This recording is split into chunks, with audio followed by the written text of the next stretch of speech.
E aí, rapaziada, o cliente chegou aqui com Fox fazendo barulho ao pisar no freio. Já foi trocado as pastilhas, né? E dando um estralos. Rapaziada, para quem não sabe, né? Essa pastilha aqui tem lado.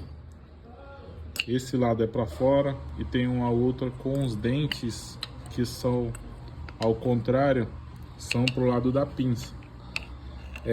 Aqui, além deles montar errado, né? Eles não colocaram a trava.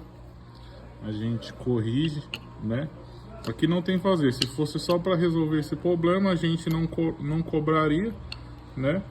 Mas olha do outro lado.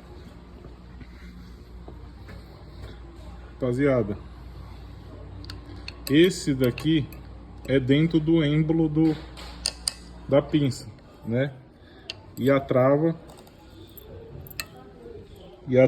também,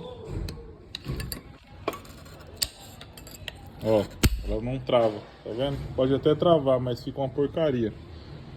Aí ela fica pegando aqui, ó. Então aqui tem que ser corrigido, tem que ser desmontado, feito a limpeza, né? Invertido a pastilha. E o jeito correto é esse daqui, ó.